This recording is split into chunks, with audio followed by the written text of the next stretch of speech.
datang di sesi perdana Parents in Action Sekolah Victory Plus. Saat ini saya sudah berada di W Steak, di mana Chef Widi akan berbagi ilmu kepada kita bagaimana sih cara memasak masakan yang spesial dengan di rumah saja. Yuk kita lihat.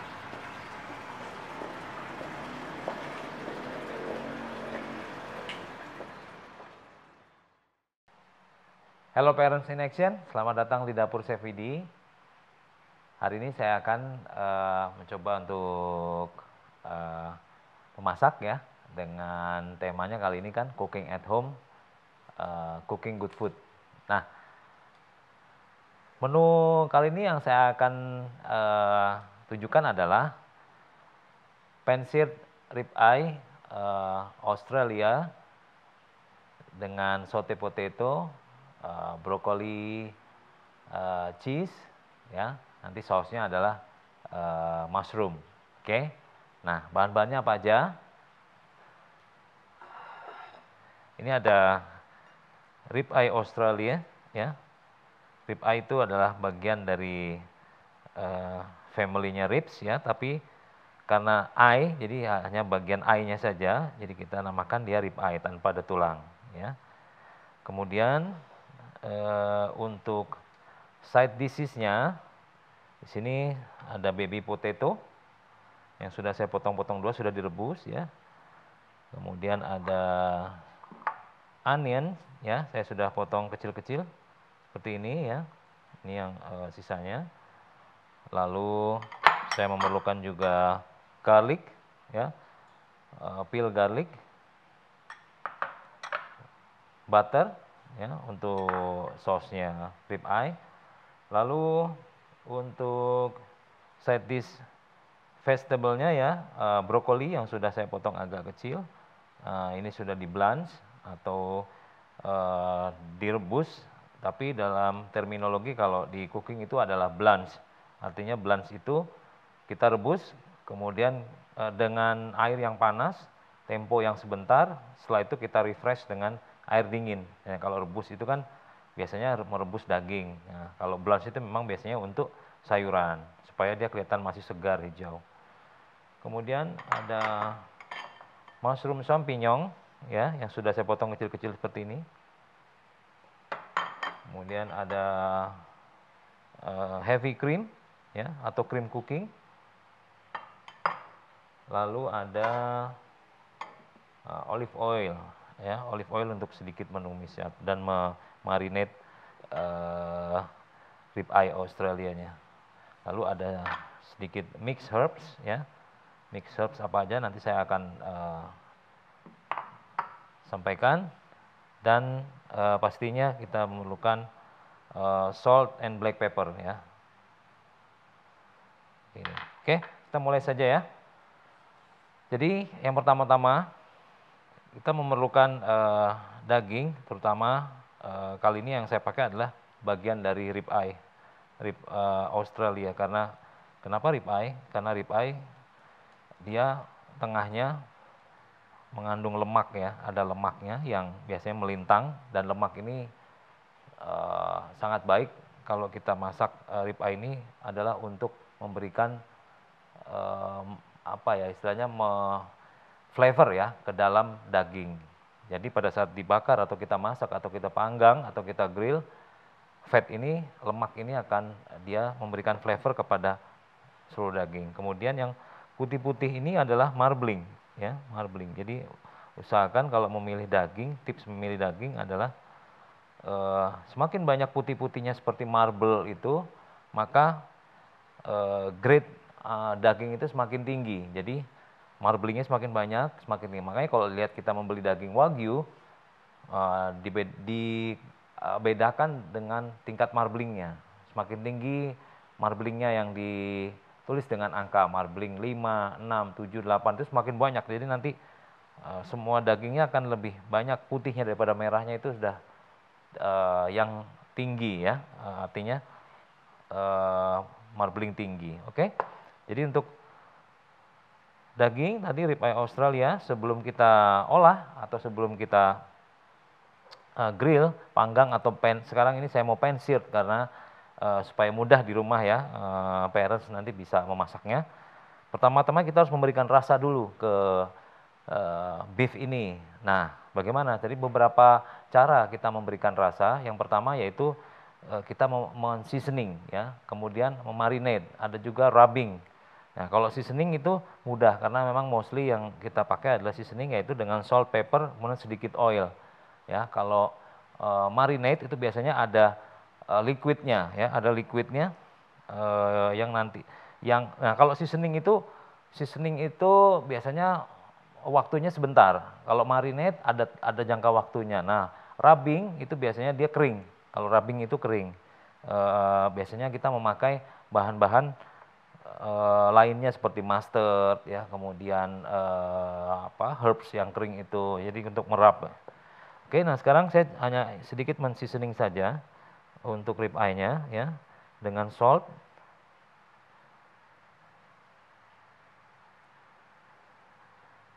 Rata, kemudian black pepper. Ya, lalu kemudian kita beri sedikit oil.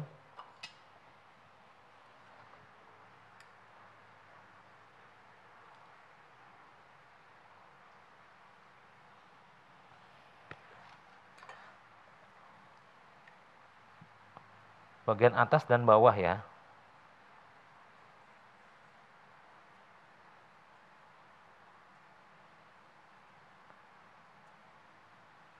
Oke, kemudian black pepper.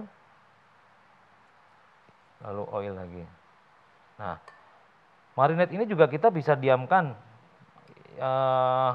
ya tidak perlu terlalu lama, 5-10 menit ya. Seperti ini. Nah, untuk mendiamkan agar bumbu atau seasoning ini meresap ya, kita masukkan ke dalam kulkas agar daging tetap aman ya, tidak terkontaminasi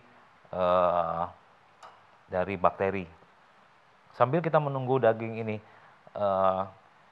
di marinate ya, atau ya setelah kita seasoning kemudian kita diamkan sebentar, kita bisa memanaskan non-stick pan ya, karena kita pan-seared jadi kita memerlukan pan yang non-stick, dan kalau bisa memang kita yang ada grill pan namanya ya, grill pan yang seperti ini, grill pan. Kita nyalakan dulu.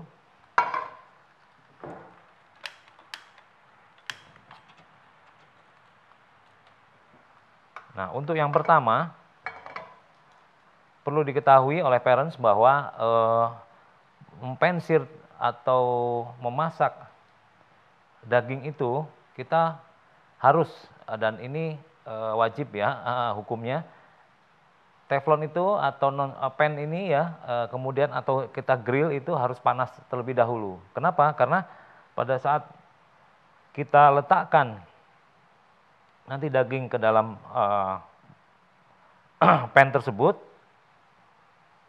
panas dari pan itu akan menutup pori-pori dari daging. Nah, tujuannya adalah supaya si sari-sari atau jus ya, kita bilangnya jus dari daging itu tidak keluar. Nah, kalau tidak panas, nanti jadinya kalau cookingnya seperti merebus, akhirnya jadi keluar semua. Mungkin parents sudah pernah mengalami seperti itu. Jadi daging pun tidak berwarna coklat ya, karena yang berwarna coklat itu justru kita mensil pori-pori daging ya. Kemudian ciri khasnya adalah pada saat kita memasak atau mempan-seared steak ini, kita pasti mendengarkan bunyi sizzling ya, seperti nah itu berarti tandanya sudah bagus ya, pannya sudah panas dan pori-pori daging itu sudah tertutup.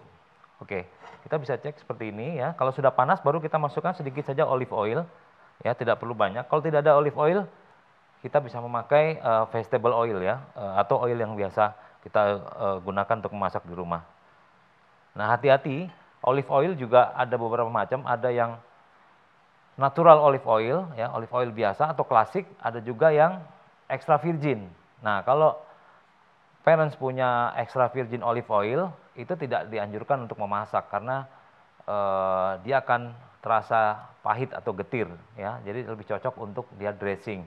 Nah, kita gunakan saja yang klasik olive oil, bukan yang extra virgin.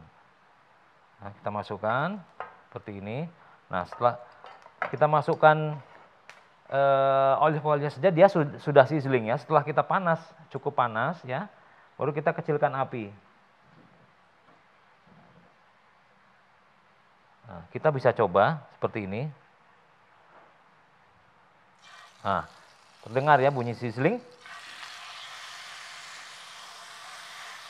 Nah, kita diamkan dulu satu sisi agar inilah ciri khas daripada steak adalah grill mark. Jadi yang garis-garis itu ya.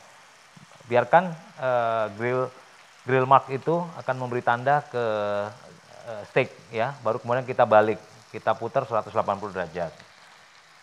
Seperti itu. Nah, sambil menunggu kita bisa cek ya dengan menggunakan penjepit atau futong apakah dia grill marknya sudah terlihat.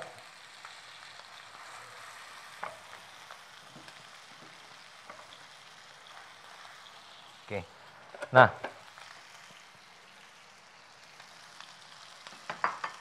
teknik untuk memasak steak ya. Pertama ya kita harus mengetahui dulu grade atau sebelum grade mungkin adalah yang paling utama adalah bagian daging mana ya yang akan kita gunakan. Untuk steak itu memang kita harus menggunakan bagian daging yang primary cut, bukan yang secondary. Nah, primary cut itu apa? Sambil saya jelaskan, tentunya saya harus melihatnya steaknya.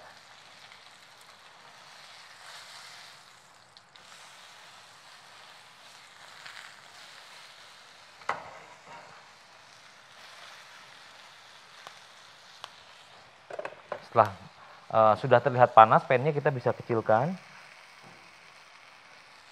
Karena kalau apinya terlalu besar, ya justru akan membuat permukaan daging itu jadi overcook, tapi bagian dalamnya akan lambat proses masaknya. Tapi kalau misalkan apinya sedang, ya dia akan proses masaknya akan lebih cepat masuk ke dalam. Jadi memang kita harus kontrol apinya.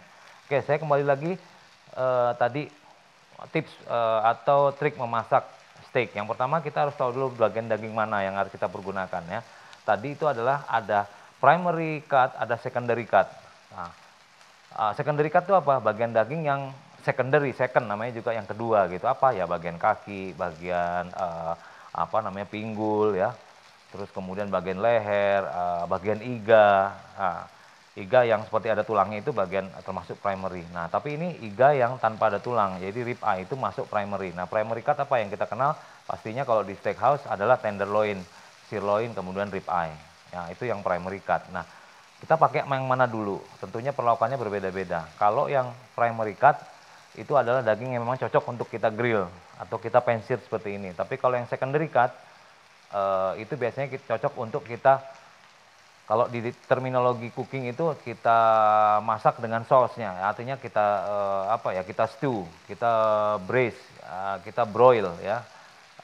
Kalau di terminologi kita itu kita rebus, kita bikin kayak apa ya, tumis, kemudian kita oseng, kita krengseng ya, atau kita bikin semur. Nah, jadi karena secondary cut tentunya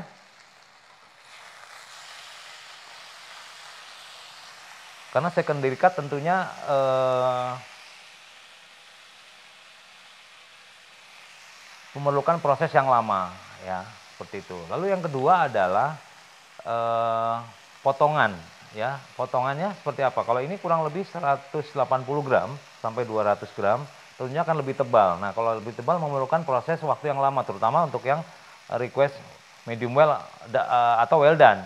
Jadi itu menentukan proses memasaknya, waktu memasaknya, dan kualitas nanti hasil akhir daripada si daging tersebut. Tapi kalau misalkan kita potong kecil-kecil, steaknya per 100 gram, ya tentunya akan berbeda kita proses masaknya. Kemudian yang berikutnya adalah yang kita harus perhatikan timingnya. Ya, timing ini menentukan untuk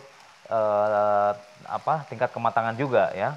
Karena seperti tadi yang saya bilang, kalau mungkin kebanyakan orang kita ini Indonesia lebih memilih medium well to well done ya, tentunya akan memerlukan proses waktu yang lebih lama. Nah, seperti itu yang tadi yang triknya adalah kita tidak perlu besar apinya, tapi cukup sedang saja, tapi kita perlu cek ya.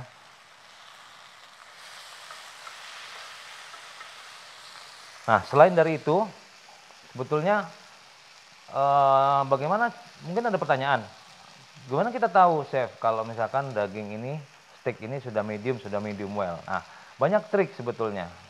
Di samping mungkin yang standar adalah kita menggunakan termometer ya, bukan termometer untuk panas badan ya, tapi termometer khusus untuk daging. Nah, itu ada grade-grade-nya sendiri. Kalau medium itu berapa termometernya, kita tusuk ke dalam daging ya, ke bagian tengah daging ya, lalu dia akan menunjukkan, jarumnya akan menunjukkan termometernya.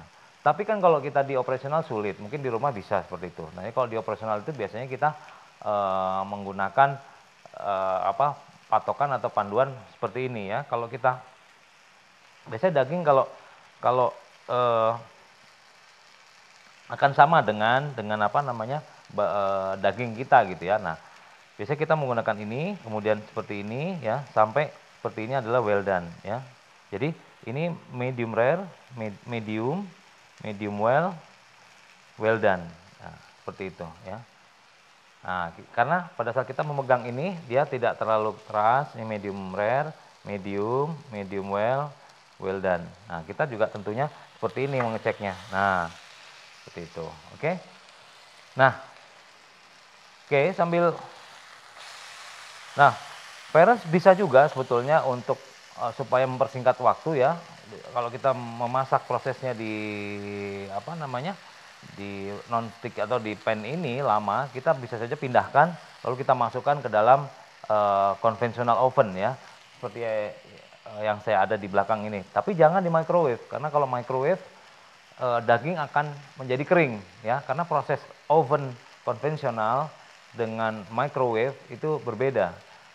Oven konvensional itu memasaknya dari luar ke dalam. Tapi kalau microwave dari dalam keluar, jadi akan matang dalamnya dulu gitu. Nah, otomatis dalamnya matang ya kita overcook lah, jadi kering ya. Oke, nah setelah setengah proses ya, untuk memberikan flavor, tadi saya lupa sebutkan ya, saya juga ada rosemary ya, rosemary fresh.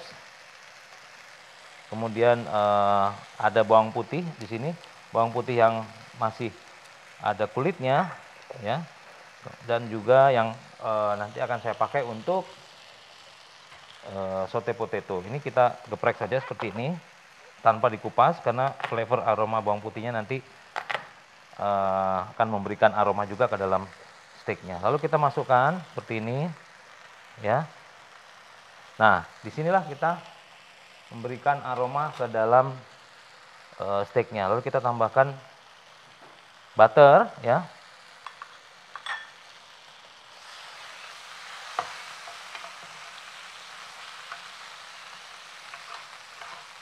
Nah, kita lakukan proses seperti ini, namanya proses basting ya, agar steak itu aroma daripada garlic kemudian rosemary itu meresap ke dalam daging ya, seperti ini.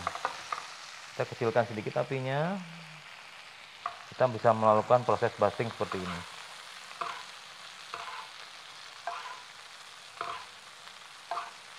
Ya.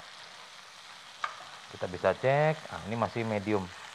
Karena ini tadi steaknya ya, karena potongan tangan biasanya kalau dengan potongan mesin, karena kita pada saat membeli daging itu ada yang lurus gitu, itu berarti potongan mesin. Kalau memang potongan tangan, kadang-kadang memang kita juga menemukan yang tidak terlalu lurus, ada melencengnya sedikit lah, karena memang kan bukan mesin ya.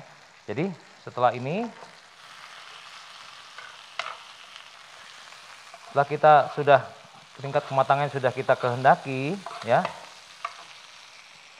kita bisa keluarkan steaknya.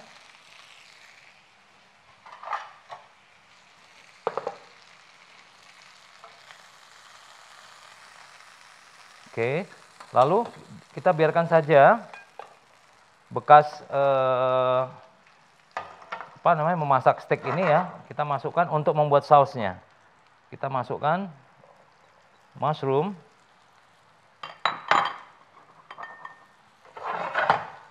Nah, lalu kita tumis ya sampai mushroom ini matang. Kita bisa tambahkan butter.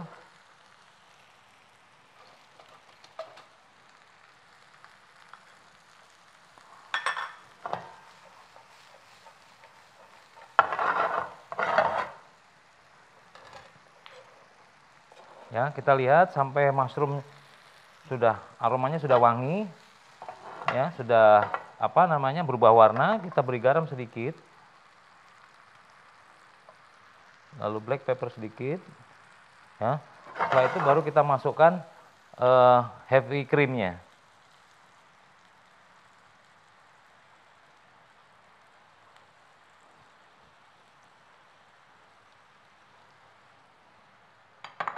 Nah, kita masak sausnya seperti ini.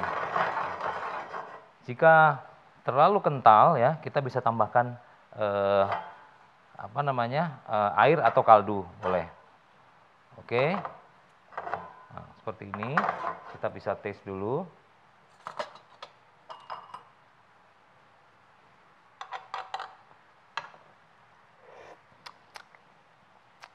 Oke. Tinggal tambahkan garam sedikit. Lalu merica. Nah, saus sebetulnya sudah siap ya. Oke parents, steaknya kita sudah mungkin medium to medium well ya, sudah kita keluarkan. Lalu sausnya juga sudah jadi. Nah sekarang saya akan membuat saute potato untuk side dish-nya ya, dan broccoli cheese. Nah saute potato kita masukkan butter. Setelah kita panaskan non-sticknya, lalu kita masukkan onion dulu.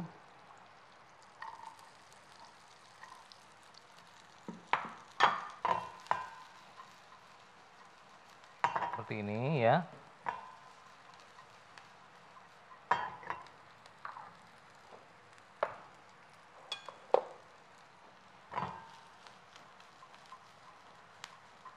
Nah, setelah onionnya agak sedikit soft, kita bisa masukkan garlic yang peel ya, yang sudah kita geprek saja satu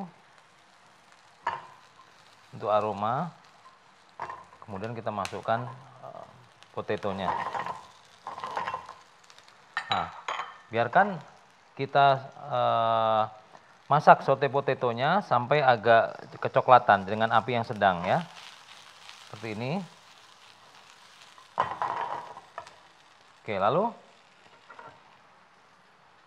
saya akan coba memanaskan cheese sauce. Sangat mudah untuk cheese sauce-nya karena saya hanya memakai cheese sauce yang sudah jadi ya. Kita ada di market ya yang sudah jadi.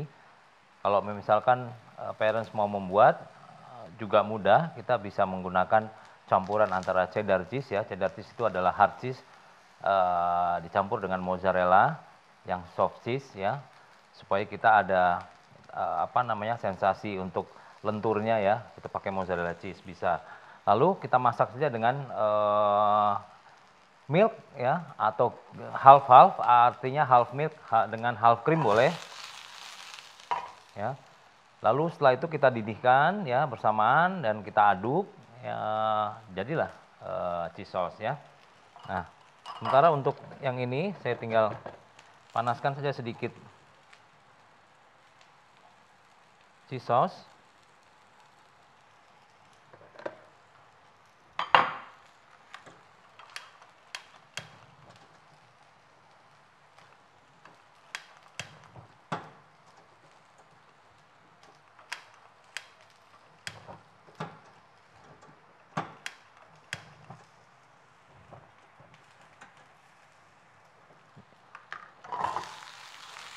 Kentangnya sudah agak kecoklatan ya.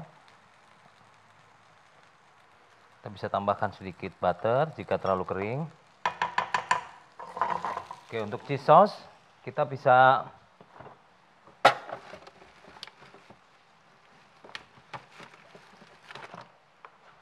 tambahkan milk ya, fresh milk sedikit. Lalu kita aduk.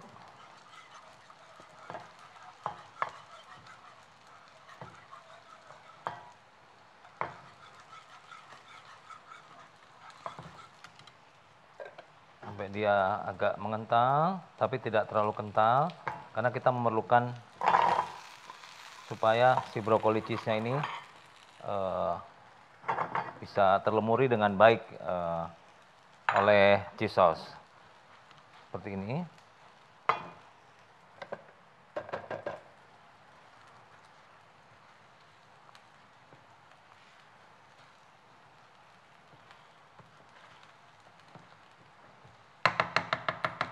Ya, jika sudah terlumuri dengan baik,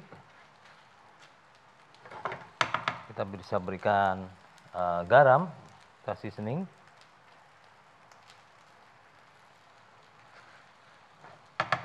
Kita matikan. Oke.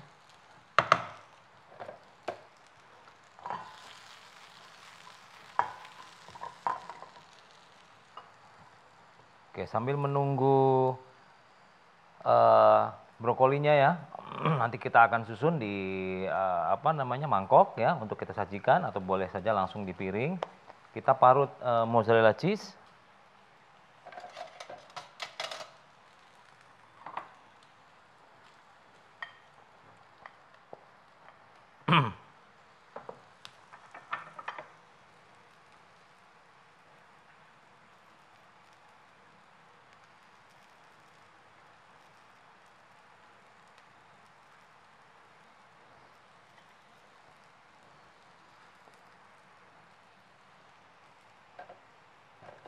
Ya, lalu kita ambil.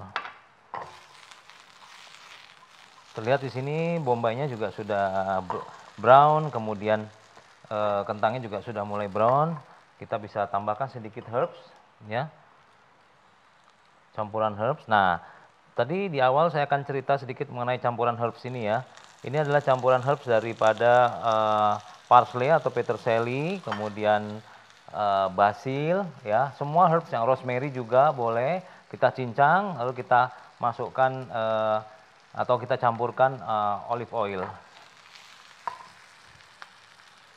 Sedikit kita kasih garam, lalu black pepper.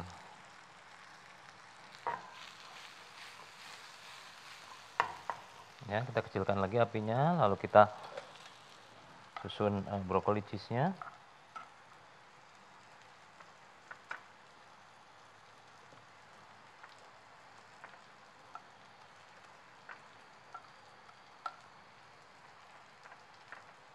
Seperti ini.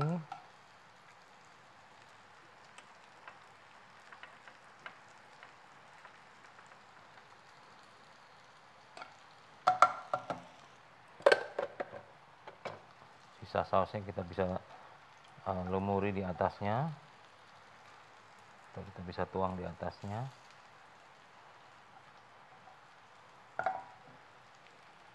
Oke, lalu kita taburkan keju mozzarella.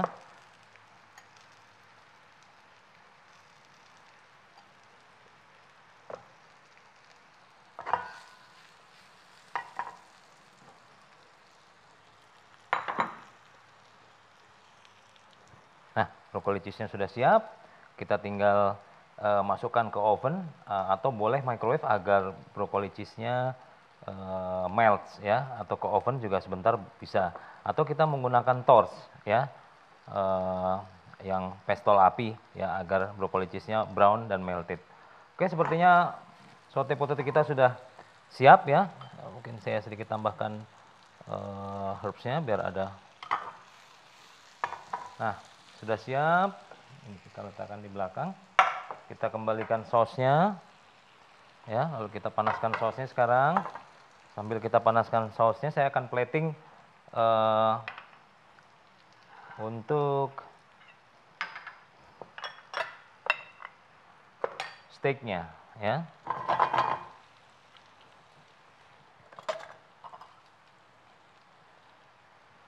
Ya, brokoli cheese-nya sudah siap. Sekarang kita plating potato-nya.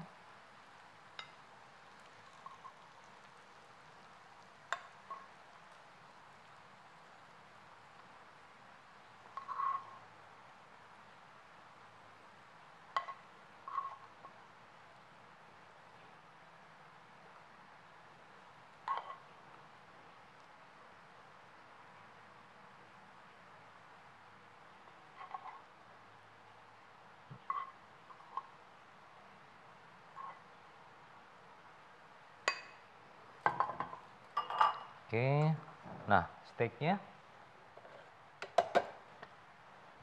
boleh saja kalau memang parents mau kita masukkan steaknya ke dalam saus ini ya, kemudian nanti kita sajikan bersama ya. Bisa seperti itu juga agar mungkin rasa apa namanya sausnya bisa melebur atau menjadi satu dengan rib eye atau dengan steaknya.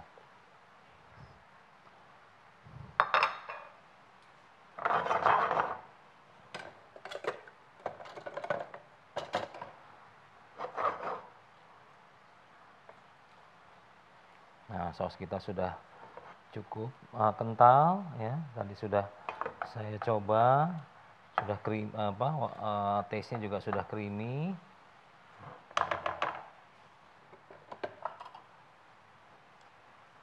Oke, sekarang kita tinggal tuang di atas steaknya atau bisa juga kita menggunakan tempat saus ya, seperti ini. Tapi saya lebih prefer saat ini kita tuang saja di steaknya.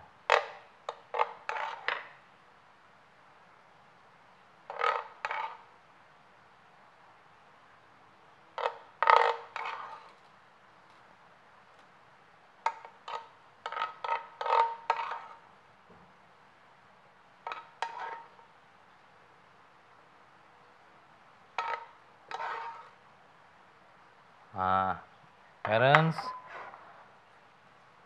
terakhir jangan lupa kita beri sedikit garnish ya, seperti ini. Nah, parents, cooking good food at home ya, sudah selesai. Jadi ini adalah pan-seared rib eye with saute potato and broccoli cheese creamy mushroom sauce. Terima kasih buat parents semua dan SVP. Sampai jumpa lagi di lain kesempatan.